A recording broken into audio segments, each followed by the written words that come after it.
different background. I'm in Edinburgh.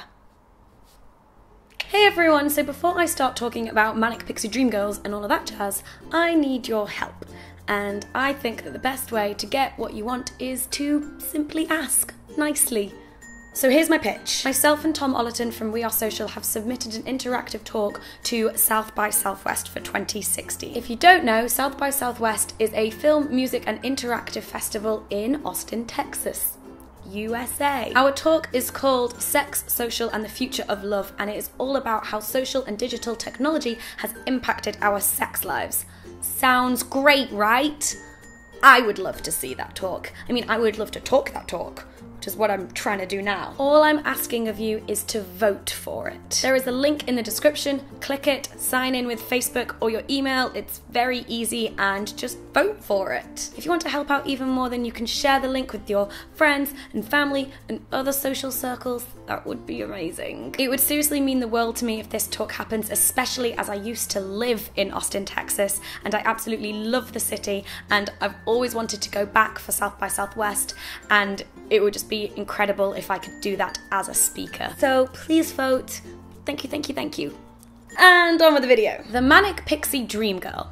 Now, what is a Manic Pixie Dream Girl? The internet says that it's that bubbly, shallow, cinematic creature that exists solely in the fevered imaginations of sensitive writer-directors to teach broodingly soulful young men to embrace life and its infinite mysteries and adventures. Basically, this is a female character that has no story of her own and solely exists as a tool to further the character development of the male protagonist. Examples of Manic Pixie Dream Girls: Kate Hudson in Almost Famous, Natalie Portman in Garden State, Kirsten Dunst in Elizabethtown, Alaska in Looking for Alaska, and many, many, many more. Basically, the whole Manic Pixie Dream Girl trope is completely sexist and just lazy writing. These characters aren't what real women are like. I'm sorry to disappoint you, but we won't give you a new sense of life, and we can't complete you, and you can't fall in love with an idea. We're not ideas, we're real people, and we have our own shit to deal with instead of trying to fix you. But there are some clever books and films that subvert this stereotype, and I'm gonna talk about some of them.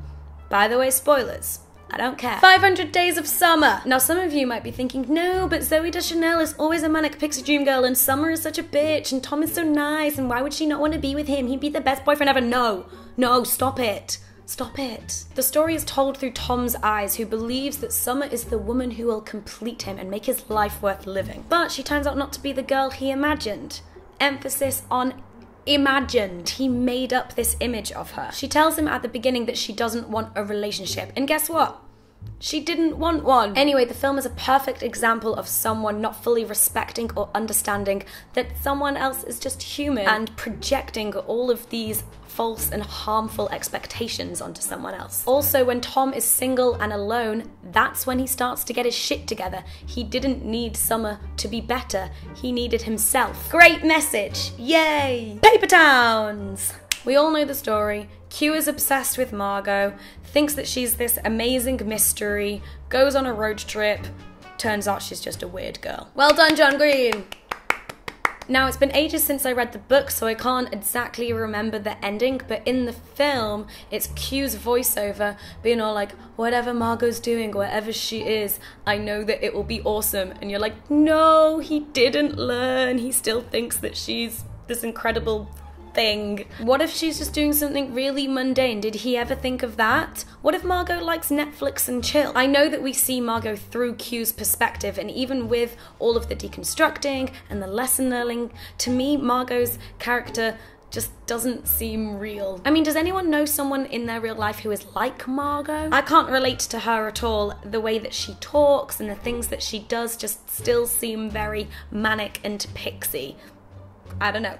I'm on the fence about this one. Ruby Sparks. Okay, this film is a complete deconstruct of the concept in a extremely literal way. A brooding writer writes a female character in his book that he could fall in love with. He basically writes his dream girl. And then one day he wakes up and boom, she's alive, just hanging out in his kitchen. And then he embarks on a wonderful and whimsical relationship with his dream woman. But then he figures out that whatever he continues to write about her comes true. Bum bum bum, he controls her. And then it gets quite dark and twisted, and it's just a great film. I have a question. Is there a Manic Pixie Dream Boy equivalent?